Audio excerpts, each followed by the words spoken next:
The Epiphany season continues with passages from Genesis 45, Psalm 37, 1 Corinthians, we're still in chapter 15, and also Luke chapter 6, where Jesus continues his Sermon on the Plain. We're going to start with our Genesis passage, and we've been having lately stuff from the prophets. This reading comes from Genesis chapter 45. And if you're familiar with the overall flow of the book of Genesis, most of the time we relate to it as, the creation story and the stories of Abraham, Isaac, Jacob. Well, I'm sorry, I got something in my mouth there and I'm trying to figure out what's going on with it. The last third of the book is the story of Joseph, okay? And remember, we're all familiar with the story of Joseph. Joseph is that son of Jacob that his brothers sell him, and because he's this, they just kind of don't like him very much. He's a dreamer. He has a lot of dreams. And he gets sold into slavery, and he gets taken to Egypt. It's like a human trafficking kind of a thing. I don't know if you'd call it slavery, but he got sold. And in Egypt, he ends up rising to a position of power. And when things end up going badly in the world of famine and all of that, which happened from time to time in those days, guess what happens? The brothers of Jacob, the brothers of Joseph, Jacob's sons, end up going to Egypt, and they're making a supplication to a person that they didn't know was their brother Joseph, whom they had sold into slavery. But Joseph knew who they were. Yeah. And the chapter 45 is the climax of them reuniting, of them a face-to-face meeting. Let's just dig into it, shall we? Genesis chapter 45. Then Joseph could no longer control himself before all those who stood by him, and he cried out, "Send everyone away from me!" So no one stayed with him when Joseph made himself known to his brothers. And he wept so loudly that the Egyptians heard it, and the household of Pharaoh heard it. Joseph said to his brothers, "I am Joseph. Is my father still alive?" But his brothers could not answer him, so dismayed were they at his presence. So the scene had been, didn't read the whole thing, but Joseph's brothers were there supplicating him, and he knew who they were. They didn't know who he was until, and it says he couldn't control himself any longer, and he sent everybody away, and then he cries out and says, "I am Joseph." And can you imagine where it says they couldn't answer? So dismayed were they at his presence. Of course they're dismayed. They thought he was dead, and they felt responsible for it because they were the ones who had sold him, right? So this is the climax of that story. Then Joseph said to his brothers, verse 4, "Come closer to me." And they came closer. He said, "I am your brother Joseph, whom you sold into Egypt. And now do not be distressed or angry with yourselves because you sold me here, for God sent me before you to preserve life." So, we're in the season of Epiphany, right? The season of Epiphany is about the manifestation of God in the world, the manifestation of the divine, the showing of the divine, the realization of the divine. Here, this fits a theme of Epiphany in the sense that there's this epiphany coming to Joseph's brothers, right? But there's also an epiphany in that God has been at work in the activities of Joseph's brothers who intended ill, but God was at work anyway, okay?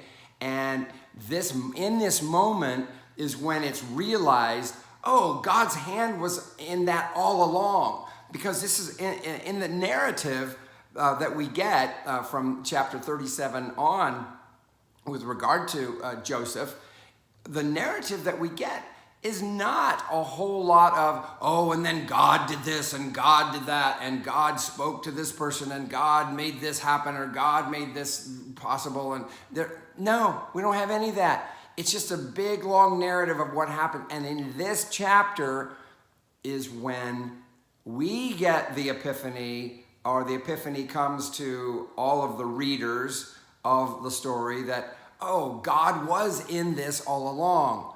You had intended it for evil, but God worked it for good, okay? So that's what he's saying. Do not be distressed or angry with yourselves because you sold me here, for God sent me before you to preserve life. And he was helping preserve their lives because he was going to make sure that they got food, okay, in this time of famine. Verse 6, for the famine has been in the land these 2 years, and there are 5 more years in which there will be neither plowing nor harvest.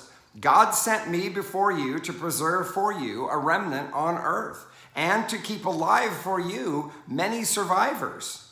See, so the epiphany is for the reader to see that God was working a much bigger plan than we could imagine in the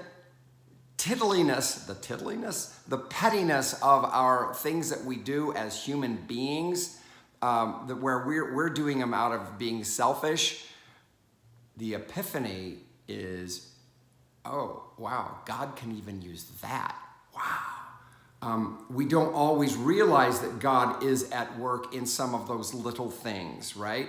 But in our theme of Epiphany, this story teaches us that even if we're not conscious of God, God is being conscious of us, okay? Verse 8, so it was not you who sent me here. Remember, Joseph is still talking to his brothers. But God, he has made me a father to Pharaoh and lord of all his house and ruler over all the land of Egypt. Okay, he was kind of like the Secretary of Agriculture, that kind of a thing. Not really a prime minister, but maybe one of those, like a ministry of agriculture, ministry of, the treasury, something like that. Hurry and go up to my father and say to him, thus says your son Joseph, God has made me Lord of all Egypt. Come down to me, do not delay. You shall settle in the land of Goshen, and you shall be near me, you and your children and your children's children, as well as your flocks, your herds, and all that you have. I will provide for you there, since there are 5 more years of famine to come, so that you and your household and all that you have will not come to poverty. And now your eyes and the eyes of my brother Benjamin see that it is my own mouth that speaks to you. There was a special bond between Benjamin and Joseph. Benjamin was the youngest son. Joseph was next to the youngest. You must tell my father how greatly I am honored in Egypt and all that you have seen. Hurry and bring my father down here. Okay. Then he fell upon his brother Benjamin's neck and wept, while Benjamin wept upon his neck. A fun, tender, touching moment, yes? And he kissed all his brothers and wept upon them. And after that, his brothers talked with him. That's all we're going to cover in that. But you can see in that reunion the realization, the epiphany that, wow, God really has been at work, even not only in our ignorance, but when we were taking actions that were directly the opposite of what could be considered, well, is this a good idea? Is this something that, selling Joseph into slavery? It turns out God works it for good. Imagine that. Think about this. God using violence and turning it around for something that results in forgiveness. Yeah, you get my drift here? Yeah, exactly. That's what the cross is all about. So in this story of Joseph and his brothers, we get a preview, if you will, of that kind of reality. Okay, very good. We're going to move on. So that's Genesis 45. Our psalm passage is Psalm 37. And Psalm 37 is what did I do with it? Oh, there it is. I lost my card. I put these little cards in my pages. Oh, yeah, a little picture of Nativity right there. See that? Yeah. See that? Picture of Nativity with the rainbow coming out the top. So, yeah, I use those cards as my bookmarks. So, Psalm 37, we're not going to read the whole thing. We're just doing a portion of it. I think it's just like up to verse 12, verses 1 through 12. Do not fret because of the wicked. Do not be envious of wrongdoers. Okay, remember, a lot of times what the psalm is chosen for is the way its themes dovetail with the first reading, okay? So do you get this? Don't fret because of the wicked. Do not be envious of the wrongdoers. The idea, Joseph's brothers, selling him into slavery and all that, right? For they will soon fade like the grass and wither like the green herb. Trust in the Lord and do good, so you will live in the land and enjoy security.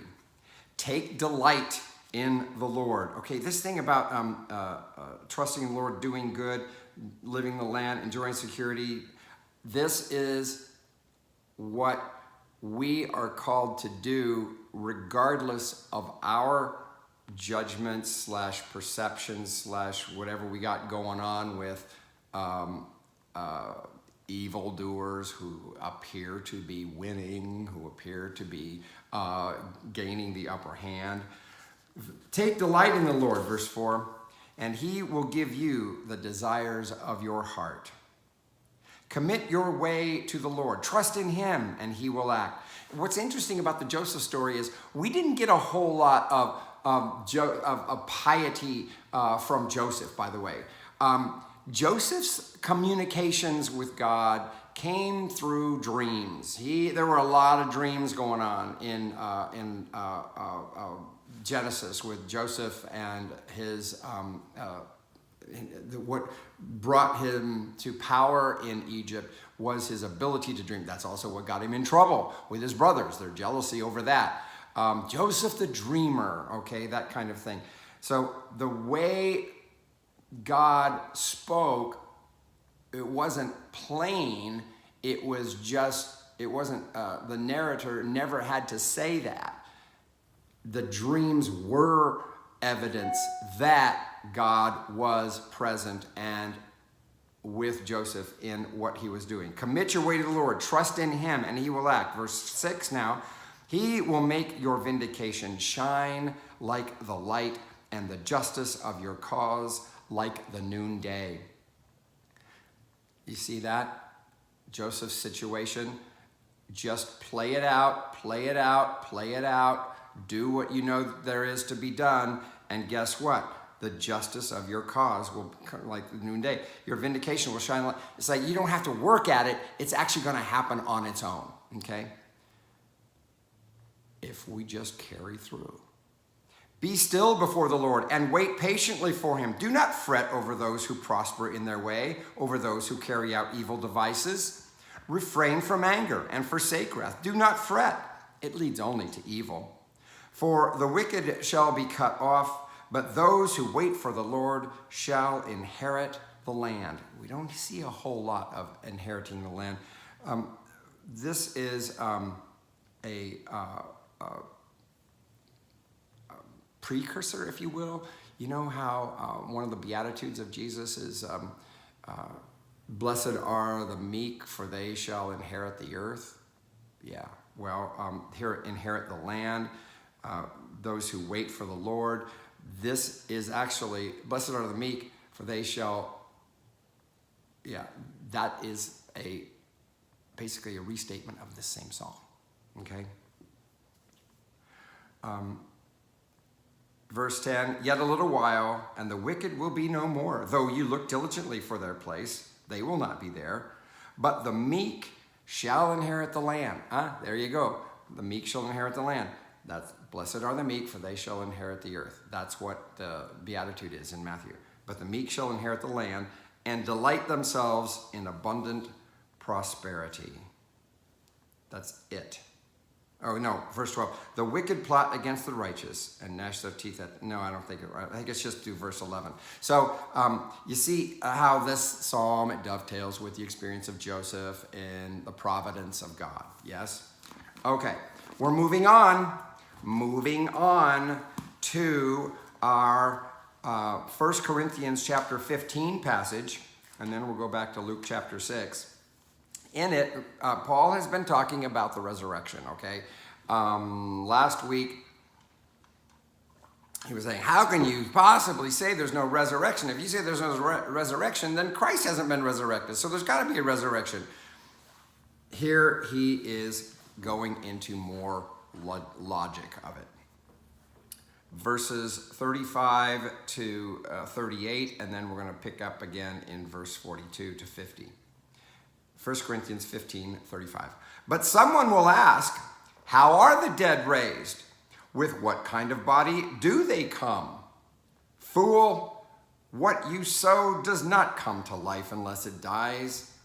And as for what you sow, you do not sow the body that is to be, but a bare seed, perhaps of wheat or of some other grain. But God gives it a body as he has chosen, and to each kind of seed its own body. So Paul's illustration here in trying to explain what he means by a resurrected body, he's not saying that our skin and all of our organs and our blood and everything is we're back to what we were before. No, he is saying it is absolutely not that. Because that which is perishable, that body that we live in right now, that's getting planted. And when it's planted, it's covered in dirt. Guess what? It becomes a seed. And what does a seed do? A seed is basically something that dies because of being buried. And then all of a sudden, it's got that little bit of life in it, though. There's still a little bit of life in that. And that's what he is. That's how he's describing the resurrected body. We don't know exactly what it looks like, but we know it doesn't look anything like what got put in the ground. That's his thing about the seed, about you don't. As for what you sow, you do not sow the body that is to be, but a bare seed. God gives it a body as he has chosen, to each to its kind of seed its own body. So we have no clue what that means. We just call it a spiritual body, a resurrected body. The body that Christ had wasn't a flesh and bone body. It looked like it to the disciples from what we're told from the witness reports. But there's no continuity. I mean, it's still recognizable to the human eye, but it's not the same thing, bottom line. Look at this, verse 42. So it is with the resurrection of the dead. What is sown is perishable, What is raised is imperishable. So that's what's different about it. This body is perishable. When we're resurrected, we get an imperishable body. That's the kind of body that Jesus took in the resurrection. So in Paul's economy, it looks to us like a real body, but it can't be because it can't die. So it's something that for our experience in witnessing a resurrected body, we don't really know the difference, okay? But it is different, is what Paul is saying. It is sown in dishonor, verse 43. It is sown in dishonor, it is raised in glory. It is sown in weakness, it is raised in power. His point here is about the body, okay? The body that dies is not the body that raises, okay? There's no resuscitation of corpses going on here. It is sown a physical body. It is raised, this is in verse 44, a spiritual body. If there is a physical body, there is also a spiritual body. So this is a part of his, like, one side of the coin, two sides of the same coin. Thus it is written, the first man, Adam, became a living being. We are not 100% sure what it is that he is quoting here, but it looks like somehow a conflation of the story of Genesis in Genesis 2, when God formed Adam, man, from the dust of the ground, and then he breathed life into him. The first man, Adam, became a living being. The last Adam became a life-giving spirit. When he talks about the last Adam, he's talking about Jesus Christ. Verse 46, but it is not the spiritual that is first, but the physical, and then the spiritual. The first man was from the earth, a man of dust. The second man is from heaven. The second man referring to Jesus Christ, of course, right? Verse 48, as was the man of dust, so are those who are of the dust. And as is the man of heaven, so are those who are of heaven. Okay, again, he's delineating two different realities. What we see as far as our experience of the resurrected body and what it actually is are two different things. Just as we have borne the image of the man of dust, we will also bear the image of the man of heaven. You see, for Paul, Jesus is that paradigm of our future. His resurrection is the first fruits or the precursor of our resurrection, okay? This is what he's guaranteed. Verse 5, last verse. What I am saying, brothers and sisters, is this. Flesh and blood cannot inherit the kingdom of God. And this is what he's talking about. He's talking about this like, we're not going to heaven as this corporeal being that we know ourselves as being. Nor does the perishable inherit the imperishable. Okay? Paul is leaning towards his, he's leaning towards a description of the experience of being with Christ. The Epiphany theme here is that I hope you can see that he's pushing toward that. It's that, just like we are going to have that same kind of body that our Lord does right now. That's what he's basically saying. The Epiphany is that, for us, we are going in that same direction. He was a proleptic vision of where we're headed. He is our future, okay? That's our future. What we see with Jesus, that's the same thing with us. That's what I believe Paul is saying. The Epiphany here is the realization that that divine path, that's what we are on as well, okay? We are brothers with Christ in that, sojourners on that path. All right. Let's now go to Luke chapter 6, okay? Luke chapter 6. in Luke chapter 6. We were dealing with this last week. Now, this is the Sermon on the Plain. We call it the Sermon on the Plain because it's not the Sermon on the Mount. It sounds a lot like the Sermon on the Mount, but it's not exactly the same. Is it possible that Jesus gave two different sermons, one on the mount and one on the plain? I don't know. Maybe, probably not. It's probably all from the same source, and they've been tweaked. And Matthew tweaks his a little bit. Luke tweaks his a little bit. You don't get that teaching. You don't get the same thing from John. You don't get the same thing from Mark. But we do get the Sermon on the Plain here in Luke. So he has just got done giving them those four Beatitudes, the four blessed art you if, and the woe to you, those things. And then he continues in verse 27. But I say to you that, listen, love your enemies, do good to those who hate you. Okay, his emphasis in the blessings and the woes was on honoring who we are, being like God with other people, like God is with us. You get that? The way God is with us, that's the way we're supposed to be with other people. This is what his point is. Do good to those who hate you. Bless those who curse you. Pray for those who abuse you. If anyone strikes you on the cheek, offer the other also.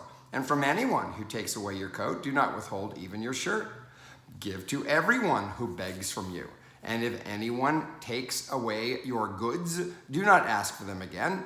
Do to others as you would have them do to you.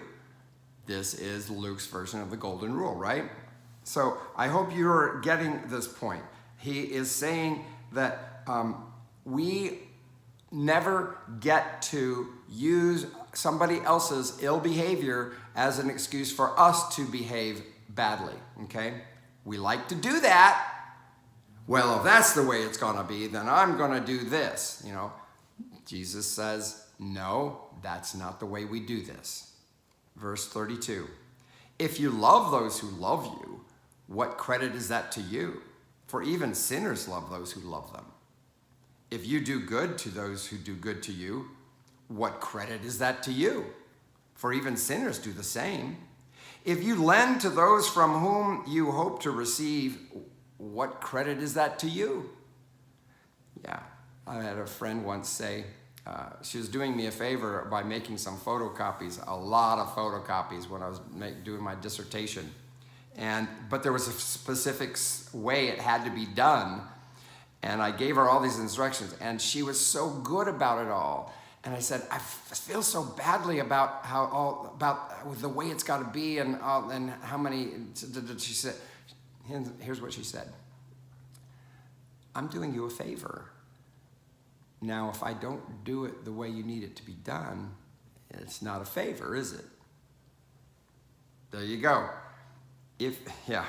For even sinners, if you lend to those from whom you hope to receive, what credit is that to you? Even sinners lend to sinners to receive as much again. But love your enemies, do good, and lend, expecting nothing in return. Whenever somebody, it doesn't happen very often because I don't carry cash on me and stuff, but if anybody, could I borrow, blah, blah, blah, blah, it's like, you know what? I say, yeah, here, you can have it. And even if they say they're going to pay me back, I accept it. In my head, I'm saying, I'm as far as I'm concerned, it's done. I remember one time somebody asking me, needing $100 from me, or something, $100 or $200, I can't remember, something like that. I had it, and I gave it, and this person was promising, you're going to get, and it's going to come back to you fourfold, and and all kinds of blessings and this and that, and I'll repay you for blah, blah, blah. And I knew all along it wasn't coming back. That's the kind of thing I think we're talking about here. But love your enemies, do good and lend, expecting nothing in return. Your reward will be great, and you will be children of the Most High. For he is kind to the ungrateful and the wicked. Be merciful, just as your Father is merciful. I think that's the end of it, verse 36 there. No, it's not. But Do we get the point here? As God is with us, this is how we are supposed to be with others. God doesn't use our behavior as an excuse. God's up there, well, they're going to be that way about it, then I'm just not going to. No, God doesn't do that. And if we find ourselves doing it or thinking we have an excuse to do that, we're mistaken. Verse 37 and 38, this is the end. Do not judge, and you will not be judged. Do not condemn, and you will not be condemned. Forgive, and you will be forgiven. Give, and it will be given to you. A good measure, pressed down, shaken together, running over, will be put into your lap, for the measure you give will be the measure you get back. I don't know what else to say about that. If we think about the model of giving that we see by what God did through Jesus and Jesus' death on the cross and his love for us and dying for us and his willingness to put himself out there, it's like he knew what he was doing. He's not appalled at our behavior. Remember what Jesus said about on the cross, forgive them for they know not what they do. This is the way we are supposed to be with others toward us. Yes, it's difficult. Yes, it's totally not easy, but you know what? That's what marks a life of love. That's what marks a life of discipleship. That's what marks a life that is dedicated to a loving God. We behave like the God we think we're serving. Oh, try that one on. We behave like the God we think we're serving. And the Bible is very clear about the God that we're serving. Anything else is just something that we've made up to justify our own ill behavior. Wow. I like that. I hope you did too.